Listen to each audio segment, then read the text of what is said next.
எல்லாரும் வந்துட்டீங்கன்னு நினைக்கிறேன். பாராசைட்டுடைய 2வது எபிசோட் இன்னைக்கு நம்ம பார்க்க போறோம். ஆக்சுவலா இது வந்து சீரிஸ் படி பார்த்தோம்னா, இன்னும் எபிசோட்ல தான் இருக்கும். ஆனா நம்ம அத பிரிச்சு, பிரிச்சு நம்ம ஸ்டைல் ஆஃப்ல வேற மாதிரி சொல்லப் போறோம்ங்கிறதுனால, நம்ம சேனல் படி இது 2வது எபிசோட். ஸோ எல்லாரும் வந்துட்டீங்கன்னா ஆரம்பிச்சிடலாம். Hey hi guys! நான் உங்க ரெக்ஸ்லியன் ஆர்நெக்ஸ்ட் ஃபோர்ஸ்.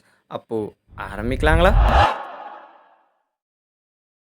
லாஸ்ட் எபிசோடில் ஹீரோயினுக்கு என்ன ஆச்சு, எப்படி அவங்க செத்தாங்கிறத காமிச்சிருக்க மாட்டாங்க. அதை தொடர்ந்து அப்படியே ஒரு போலீஸ்காரர் இங்கே ஒரு ஹாஸ்பிட்டலுக்குள்ளே வர மாதிரியான ஒரு சீக்வன்ஸை காமிச்சக்கப்புறம் நம்ம ஹீரோயின் இங்கே உயிரோடு தான் இருக்காங்க. அண்டு சுயநலம் இல்லாமல் மயங்கி போய் ஹாஸ்பிட்டலில் அட்மிட் ஆயிருக்காங்க. போலீஸ்காரங்களுக்கு இந்த இடத்துல ஒரு விஷயம் சுத்தமாக புரியல. ஏன்னா கில்லர் தான் ஹீரோயினை துரத்துட்டு வந்து காரில் மோதி கத்தியால் குத்தி நிறைய ரத்தம் விலக நம்ம ஹீரோயின் மயங்கியிருக்காங்க.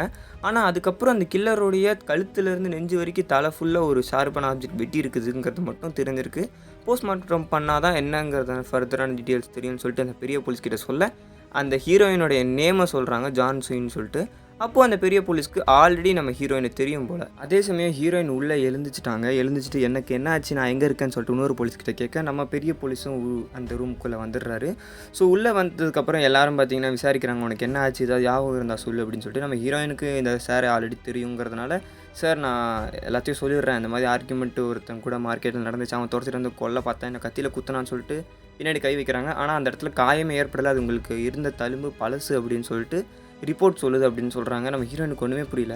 சரி அட்லீஸ்ட் என்ன கொல்ல வந்தவனையாச்சும் பிடிச்சிட்டிங்களான்னு சொல்லிட்டு கேட்டால், அவன் ஸ்பாட்லேயே இறந்துட்டான், ஒரு பெரிய வெட்டுக்காயம் அவன் தலை ஃபுல்லாக வெட்டியிருக்கு அப்படின்னு சொன்னோன்னே நம்ம ஹீரோயினுக்கு சுத்தம் ஃபுல்லாக குழம்பிட்டாங்க.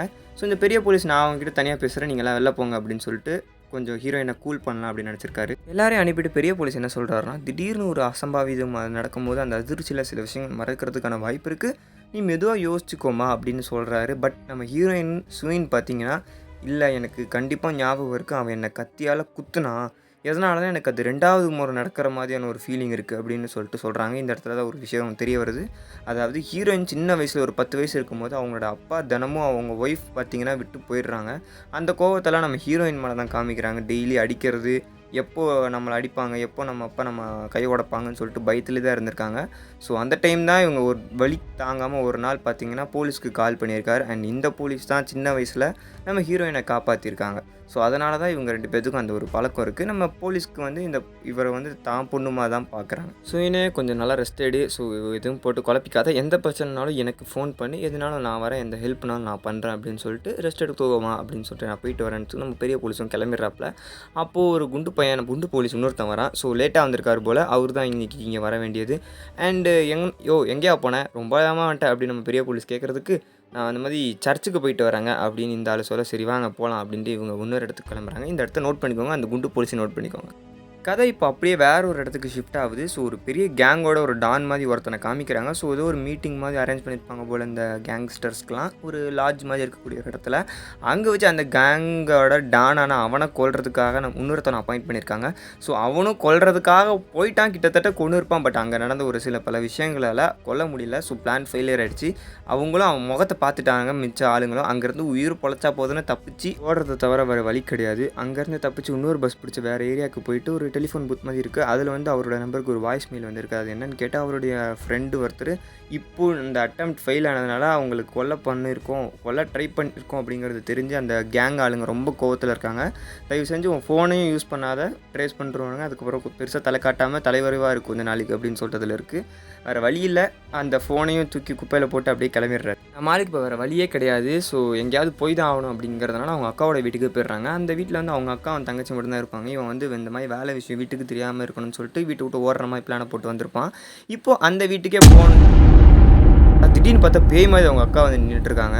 ஸோ அவங்க அக்காவுக்கு ஒரு ப்ராப்ளம் இருக்குங்கிறதுனால நம்ம மூஞ்ச கொடையாடி மறந்துட்டேன் அப்படின்னு சொல்லிட்டு பார்க்குறாங்க. அவங்க அக்கா பேய் மாதிரி நின்றுட்டு சைடில் அவங்க ஃபேமிலி ஃபோட்டோவை பார்த்தக்கப்புறம் தான், என் தம்பியா அப்படிங்கிற மாதிரி ஒரு ரியாக்ஷனை கொடுத்துட்டு அப்படியே நிற்கிறாங்க. ஸோ எங்கே என் தங்கச்சி ஜெனி அப்படின்னு நம்ம ஆள் கேட்குறதுக்கு, வீட்டில் இல்லை அப்படின்னு சொல்லிட்டு திருப்பி ரூம்குள்ளே போய் போட்டிடுறாங்க. என்னடி ட்ரெஸ்ஸு, என்னடி மூஞ்சி அப்படிங்கிற மாதிரி நம்ம ஆளுக்கு கூட்டிட்டு போயிட்டு ஃப்ரெஷ்ஷப் ஆகிட்டு வராரு.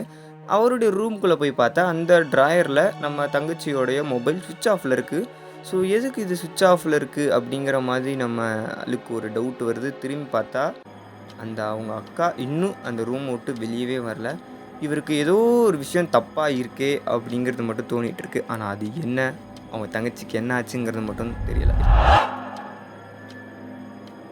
அண்ட் ஸோ நம்ம குவாலிட்டி வைஸ் கொஞ்சம் நிறைய இன்க்ரீஸ் பண்ணியிருக்கோம். சவுண்ட் எஃபெக்ட்ஸ்லாம் நிறைய ஆட் பண்ணியிருக்கேன். இது வந்து எபிசோட் 2. ஸோ எபிசோட் 1 பார்க்காதவங்க பார்த்துக்கோங்க.